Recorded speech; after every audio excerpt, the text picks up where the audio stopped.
ನಮಸ್ಕಾರ ಸ್ನೇಹಿತರೆ, welcome back to my channel. ಇಂದು ನಾವು ನೋಡೋ LeetCode problem 837 new 21 game. ಇದು ಪ್ರೊಬ್ಯಾಬಿಲಿಟಿ ಪ್ಲಸ್ ಡೈನಮಿಕ್ ಪ್ರೋಗ್ರಾಮಿಂಗ್ ಮೇಲೆ ಆಧಾರಿತ ಪ್ರಾಬ್ಲಮ್.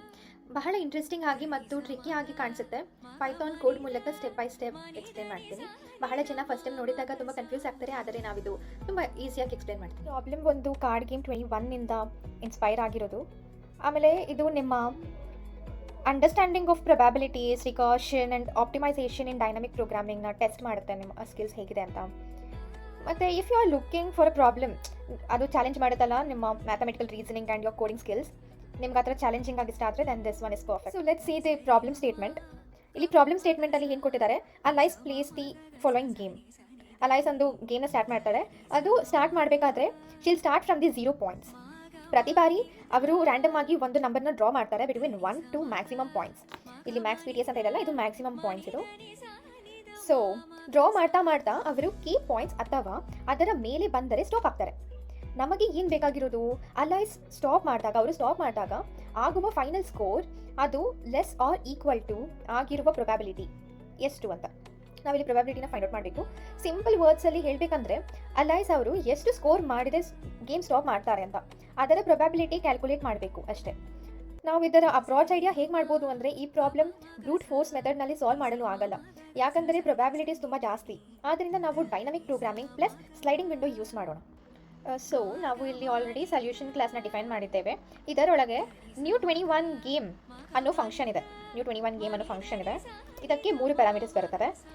ಎನ್ ಅಂದರೆ ಅಲೀಸ್ ಅವ್ರಿಗಿಂತ ಹೆಚ್ಚು ಸ್ಕೋರ್ ಆಗಬಾರ್ದು ಅನ್ನೋ ಲಿಮಿಟ್, ಹಾಗೂ ಕೆ ಅಂದರೆ ಗೇಮ್ನ ಸ್ಟಾಪ್ ಕಂಡೀಷನ್, ಹಾಗೂ ಮ್ಯಾಕ್ಸ್ ಪಾಯಿಂಟ್ಸ್ ಅಂದರೆ ಪ್ರತಿಯೊಂದು ಡ್ರಾನಲ್ಲಿ ಅಲೀಸ್ ಅವರಿಗೆ ಬರುವ ಮ್ಯಾಕ್ಸಿಮಮ್ ಪಾಯಿಂಟ್ಸ್. ಸೊ ನಮ್ಮ ಮೊದಲ ಕಂಡೀಷನ್ ನೋಡೋಣ. ಈ ಲೈನ್ ಏನಂದರೆ ಗೇಮ್ ತುಂಬ ಸಿಂಪಲ್ ಆಗಿ ಆಗುತ್ತೆ. ಅಂದರೆ ಇವಾಗ ಅಲೀಸ್ ಅವರಿಗೆ ಸ್ಟಾಪ್ ಆಗೋ ಮುನ್ನ ಆಲ್ರೆಡಿ ಎಲ್ಲ ಪಾಸಿಬಿಲಿಟೀಸ್ ಕವರ್ ಆಗಿರುತ್ತೆ. ಈ ಕೇಸ್ನಲ್ಲಿ ಪ್ರೊಬ್ಯಾಬಿಲಿಟಿ ಆಲ್ವೇಸ್ 1.0 ಆಗಿರುತ್ತದೆ. ಅದಕ್ಕೆ ನಾವು ರಿಟರ್ನ್ 1.0 ಮಾಡ್ತೀವಿ. ನಾವು ಒಂದು ಡೈನಮಿಕ್ ಅರೇ ಅಲ್ಲಿ ಎಲ್ಲ ವ್ಯಾಲ್ಯೂಸ್ 0 ಅಂದರೆ ಅಲೀಸ್ ಗೇಮ್ನ ಸ್ಟಾರ್ಟ್ ಯಾವಾಗಲೂ 0 ಪಾಯಿಂಟ್ಸ್ನಲ್ಲಿ ಆಗಿರುತ್ತದೆ. ಆದ್ದರಿಂದ ನಾವು ಇಲ್ಲಿ ಇಲ್ಲಿ ನಾವು 0 ನಾವು ಸ್ಟಾರ್ಟ್ ಮಾಡ್ತೀವಿ. ನೋಡಿ, 0 ನಾವಿಲ್ಲಿ ಸ್ಟಾರ್ಟ್ ಮಾಡ್ತೀವಿ. ಅಂದರೆ ಪ್ರೊಬ್ಯಾಬಿಲಿಟಿ 100% ಅಲೀಸ್ ಅವರು ಸ್ಟಾರ್ಟ್ ಪೊಸಿಷನ್ 0 ಅಲ್ವಾ ಮಾಡಿರೋದು. ಸೊ ಅದಕ್ಕೆ ನಮ್ಮ ಕೀ ಐಡಿಯಾ ಏನಂದರೆ, ಡೈನಮಿಕ್ ಪ್ರೋಗ್ರಾಮಿಂಗ್ ಇಲ್ಲಿ ನಾನು ಡೈನಮಿಕ್ ಪ್ರೋಗ್ರಾಮಿಂಗ್ ಅಂದರೆ ಅಲೀಸ್ ಸ್ಕೋರ್ ತಲುಪುವ ಪ್ರೊಬ್ಯಾಬಿಲಿಟಿ. ಇನಿಷಿಯಲಿ ಅಲೀಸ್ ಅವರು ಯಾವಾಗಲೂ ಸ್ಟಾರ್ಟ್ 0 ಪಾಯಿಂಟ್ನಲ್ಲಿ ಅಲ್ವಾ, ಅದರಿಂದ ನಾವು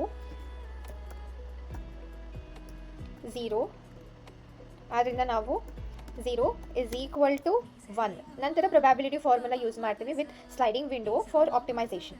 ಈ ಎಕ್ಸಾಂಪಲ್ನ ನೋಡಿ, ಇಲ್ಲಿ n is equal to 6, k is equal to 1 and maximum points is equal to 10 ಅಂತ ಇದೆ. ಸೊ ಅಲೀಸ್ ಅವರು ಇಮಿಡಿಯೇಟ್ ಆಗಿ 1ನ ರೀಚ್ ಆಗಿದ ತಕ್ಷಣ, ಇಲ್ಲಾಂದ್ರೆ ಅದಕ್ಕಿಂತ ಹೆಚ್ಚು ಅದು ಆಗಿದ ತಕ್ಷಣ ಇಮಿಡಿಯೇಟ್ ಆಗಿ ಅವರು ಸ್ಟಾಪ್ ಮಾಡ್ತಾರೆ. ಯಾಕಂದರೆ ಇಲ್ಲಿ k ಇಸ್ ಈಕ್ವಲ್ ಟು 1 ಇದೆ. ಅಂದರೆ answer is equal to always probability of Alice score lesser or equal to 6 ಆಗಿರುತ್ತೆ. ಯಾಕಂದರೆ ಇಲ್ಲಿ n ಬಂದು 6 ಇದೆ, ಅದಕ್ಕೋಸ್ಕರ. ಆಮೇಲೆ ಇಲ್ಲಿ ಮ್ಯಾಕ್ಸಿಮಮ್ ಪಾಯಿಂಟ್ಸ್ 10 ಇದೆ, ಆದ್ದರಿಂದ ಪ್ರೊಬ್ಯಾಬಿಲಿಟಿ ಏನಾಗುತ್ತೆ ಪ್ರೊಬ್ಯಾಬಿಲಿಟಿ 6 ಡಿವೈಡೆಡ್ ಬೈ 10 ಆಗುತ್ತಲ್ಲ. ಸೊ 6 ಡಿವೈಡೆಡ್ ಬೈ 10 ಎಷ್ಟು is equal to it is 0.6. ಇದರಿಂದ ನಮಗೆ ಕ್ಲಿಯರ್ ಆಗುತ್ತೆ ಹೇಗೆ ಫಾರ್ಮುಲಾ ಬಿಲ್ಡ್ ಮಾಡಬೇಕು ಅನ್ನೋದು. ಸೊ ಇವರು ಕೊಟ್ಟಿರುವ ಎಕ್ಸಾಂಪಲ್ನ ನಾವು ವಾಕ್ ಥ್ರೂ ಮಾಡಿದ್ರೆ ನಮಗೆ ಈಸಿಯಾಗಿ ಗೊತ್ತಾಗ್ಬಿಡುತ್ತೆ ಹೇಗೆ ಇಲ್ಲಿ ಫಾರ್ಮುಲಾನ ಯೂಸ್ ಮಾಡ್ಕೋಬೋದು ಮತ್ತು ಲಾಜಿಕ್ ಏನಿದೆ ಅಂತ ನಮಗೆ ಈಸಿಯಾಗಿ ಗೊತ್ತಾಗ್ಬಿಡುತ್ತೆ. ಸೊ ನಾವಿಲ್ಲಿ ಮೆಥಡ್ನ ನೋಡೋಣ ಬನ್ನಿ. ಸೊ ಇಲ್ಲಿ ಮೆಥಡ್ ಆಲ್ರೆಡಿ ನಾನು ಇದು ಎಕ್ಸ್ಪ್ಲೇನ್ ಮಾಡಿದ್ದೀನಿ. ಥರ ನಾವಿಲ್ಲಿ ಏನು ಮಾಡ್ತೀವಿ, ಒಂದು ಡೈನಮಿಕ್ ಪ್ರೋಗ್ರಾಮಿಂಗ್ದು ಅರೇ ತೊಗೊತೀವಿ ಆಫ್ ಸೈಜ್ n+1. ಇಲ್ಲಿ ನಾವು ಸೈಜ್ ಎಷ್ಟು ತೊಗೊತಿದ್ದೀವಿ, n+1 ತೊಗೊತಿದ್ದೀವಿ. ನಂತರ ಯೂಸಿಂಗ್ ಅ ಸ್ಲೈಡಿಂಗ್ ವಿಂಡೋ, ಇಲ್ಲಿ ಸ್ಲೈಡಿಂಗ್ ವಿಂಡೋನ ನಾವು ಯೂಸ್ ಮಾಡ್ತಿದ್ದೀವಿ to efficiently calculate next probabilities. ನಂತರ ಇದು ಹೇಗೆ ಯೂಸ್ ಆಗುತ್ತೆ ಅಂದರೆ, if score is less than K, if score ಬಂದು ಅಲೀಸ್ ಅವ್ರದ್ದು ಲೆಸ್ ದ್ಯಾನ್ ಕೆ ಆದರೆ ಆ್ಯಡ್ ಪ್ರೊಬ್ಯಾಬಿಲಿಟಿ ಟು ವಿಂಡೋ ಅಲ್ವಾ. ಇವಾಗ ಅಲೀಸ್ ಅವರು ಕೆ ವ್ಯಾಲ್ಯೂಗಿಂತ ಕಡಿಮೆ ತೊಗೊಂಡ್ರೆ ಅವರು ನೆಕ್ಸ್ಟ್ ಕಾರ್ಡ್ನ ಅವರು ಡ್ರಾ ಮಾಡ್ತಾರೆ. ಇಲ್ಲಿ ನಮಗೆ ಕ್ವಶನ್ ಏನು ಬಂದಿದೆ, ಇಲ್ಲಿ ನಮಗೆ ಕ್ವಶನ್ ಏನು ಕೊಟ್ಟಿದ್ದಾರೆ, ಅಲೀಸ್ ಅವರು ಕೆ ವ್ಯಾಲ್ಯೂ ಬಂದರೆ ಅವರು ಅದನ್ನು ಸ್ಟಾಪ್ ಮಾಡ್ತಾರೆ ಅಂತ. So score is less than k ಬಂದರೆ ಆ್ಯಡ್ ಟು ವಿಂಡೋ, ಅಥವಾ score is greater than or equal to k ಬಂದರೆ ಅಲೀಸ್ ಅವರು ಡ್ರಾ ಮಾಡೋದನ್ನ ಸ್ಟಾಪ್ ಮಾಡ್ತಾರಲ್ಲ. So add probability to result, ಅವಾಗ ಅಲೀಸ್ ಅವರು ಸ್ಟಾಪ್ ಆಗ್ತಾರೆ. ಸೊ ನಾವಿವಾಗ ಏನು ಮಾಡ್ತೀವಿ, ಇಲ್ಲಿ ನಾವಿಲ್ಲಿ ಏನು ಮಾಡ್ತೀವಿ, ಆ್ಯಡ್ ಪ್ರೊಬ್ಯಾಬಿಲಿಟಿ ಟು ರಿಸಲ್ಟ್ ಮಾಡ್ತೀವಿ. ಸೊ ಅವಾಗ ಫೈನಲಿ ರಿಟರ್ನ್ ರಿಸಲ್ಟ್ನ ನಾವು ಕೊಡ್ತೀವಿ. ಸೊ ಇದು ನಮ್ಮ ಲಾಜಿಕ್. ಈಗ ಆಲ್ರೆಡಿ ಹೇಳಿದಾಗ ಡಬ್ಲ್ಯೂ ಅಂದರೆ ಸ್ಲೈಡಿಂಗ್ ವಿಂಡೋದು ಸಮ್. ಇದನ್ನು ನಾವು ಮುಂದಿನ ಸ್ಟೆಪ್ಸ್ ಪ್ರೊಬ್ಯಾಬಿಲಿಟಿ ಕ್ಯಾಲ್ಕುಲೇಟ್ ಮಾಡಲು ಯೂಸ್ ಮಾಡ್ತೀವಿ. ಹಾಗೂ ಇಲ್ಲಿ RES ಅಂದರೆ ಅಂತಿಮವಾಗಿ ಬೇಕಾದ ಪ್ರೊಬ್ಯಾಬಿಲಿಟಿ ರಿಸಲ್ಟ್ ಸ್ಕೋರ್. ಅದು ನಾವು ಪ್ರತಿಯೊಂದು ಸ್ಕೋರ್ ಐಗೆ ಪ್ರೊಬ್ಯಾಬಿಲಿಟಿ ಕ್ಯಾಲ್ಕುಲೇಟ್ ಮಾಡ್ತೀವಿ. Formula simple, previous window probability divided by maximum points. So ಅದು ನಮ್ಮ ಫಾರ್ಮುಲಾ. ಅದಕ್ಕೆ ನಾವು ಪ್ರೀವಿಯಸ್ ವಿಂಡೋ ಪ್ರೊಬ್ಯಾಬಿಲಿಟಿ, ಇದು previous window probability divided by maximum points, ಇದೇ ನಮ್ಮ ಫಾರ್ಮುಲಾ. ಈಗ ನಮ್ಮ ನೆಕ್ಸ್ಟ್ ಕಂಡೀಷನ್ಗೆ ಹೋಗೋಣ. ನೆಕ್ಸ್ಟ್ ಕಂಡೀಷನಲ್ಲಿ ನೋಡಿ, I is less than K, score is less than k ಬಂದರೆ ನಾವಿಲ್ಲಿ ಏನು ಮಾಡ್ತೀವಿ, ಆ್ಯಡ್ ಪ್ರೊಬ್ಯಾಬಿಲಿಟಿ ಟು ವಿಂಡೋ ಮಾಡ್ತೀವಿ. ಯಾಕೆ ಅಂದರೆ ಅಲ್ಲಿ ಅವರು ಮತ್ತೆ ಕಾರ್ಡ್ನ ಡ್ರಾ ಮಾಡ್ತಾರೆ ಅಂತ. ಸೊ ಅದಕ್ಕೆ ಇಲ್ಲಿ ನಾವು ಈ ಕಂಡೀಷನ್ನ ತೊಗೊಂಡಿದ್ದೀವಿ.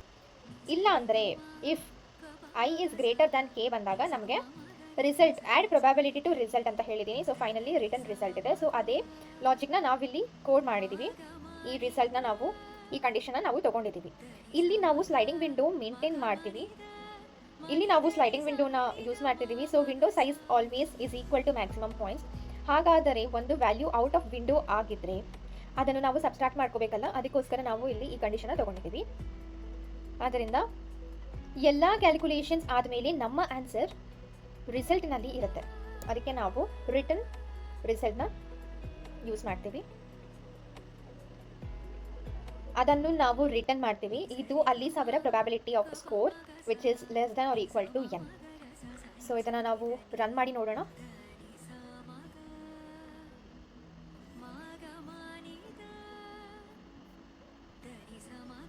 ನೋಡಿ, ನಮ್ಮ ಎಲ್ಲ ಟೆಸ್ಟ್ ಕೇಸಸ್ ಕೂಡ ಇಲ್ಲಿ ಪಾಸ್ ಆಗಿದೆ.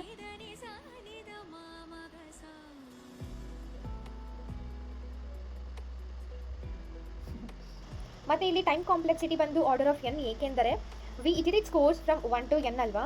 ಹಾಗೂ ನಾವು ವಿಂಡೋನ ಎಫಿಷಿಯೆಂಟಾಗಿ ನಾವು ಮೇಂಟೈನ್ ಮಾಡೋದ್ರಿಂದ ನಮ್ಮದು ಟೈಮ್ ಕಾಂಪ್ಲೆಕ್ಸಿಟಿ ಬಂದು ಆರ್ಡರ್ ಆಫ್ n ಆಗಿರುತ್ತದೆ. ಹಾಗೂ ಸ್ಪೇಸ್ ಕಾಂಪ್ಲೆಕ್ಸಿಟಿ ಕೂಡ ಸೇಮ್ ಆರ್ಡರ್ ಆಫ್ n ಆಗಿರುತ್ತದೆ. ಯಾಕೆಂದರೆ ಫಾರ್ ಸ್ಟೋರಿಂಗ್ ಈ ನಮ್ಮದು DP ಇದೆಲ್ಲ ಡೈನಾಮಿಕ್ ಪ್ರೋಗ್ರಾಮಿಂಗ್ದು ಅರೆ.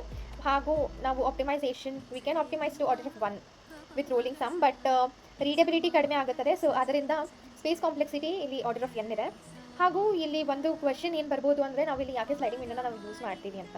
ಯಾಕೆ ಅಂದರೆ ಸ್ಲೈಡಿಂಗ್ ವಿಂಡೋ ಅದು ಎನ್ಶೋರ್ ಮಾಡುತ್ತೆ ನಾವು we don't recalculate every probability from scratch ಅಂತ.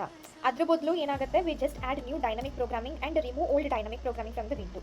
ಅದಕ್ಕೋಸ್ಕರ ನಾವು ಈ ಸ್ಲೈಡಿಂಗ್ ವಿಂಡೋನ ನಾವು ಯೂಸ್ ಮಾಡ್ತೀವಿ. It is very simple logic. ನೀವು ಆ ಲಾಜಿಕ್ನ ನಿಮ್ಗೆ ಗೊತ್ತಾಗ್ಬಿಟ್ರೆ ಯು ಕ್ಯಾನ್ ಈಸಿಲಿ ಕೋಡ್. ಹೀಗೆ ಸಿಂಪಲ್ ಸ್ಟೆಪ್ಸ್ ಮೂಲಕ ನಾವು LeetCode 837 New 21 game solve ಮಾಡಬಹುದು. ಈ ಐಡಿಯಾ ಅಂದರೆ dynamic programming plus sliding window optimisation. Brute force possible ಅಲ್ಲ, ಅದಕ್ಕೆ ಈ ಆಪ್ಟಿಮೈಸ್ಡ್ ಅಪ್ರೋಚ್ ಬೇಕಾಗುತ್ತದೆ. ಐ ಹೋಪ್ ಈ ಎಕ್ಸ್ಪ್ಲನೇಷನ್ ನಿಮಗೆ ಕ್ಲಿಯರ್ ಆಗಿರುತ್ತದೆ. ಇಂತಹ ಇನ್ನಷ್ಟು ಡೈನಾಮಿಕ್ ಪ್ರೋಗ್ರಾಮಿಂಗ್ ಪ್ರಾಬ್ಲಮ್ಸ್ ಕವರ್ ಮಾಡೋಣ. ವಿಡಿಯೋ ಇಷ್ಟವಾದರೆ ಲೈಕ್ ಮಾಡಿ, ಸಬ್ಸ್ಕ್ರೈಬ್ ಮಾಡಿ ಹಾಗೂ ಶೇರ್ ಮಾಡುವುದನ್ನು ಮರಿಬೇಡಿ. ಧನ್ಯವಾದಗಳು.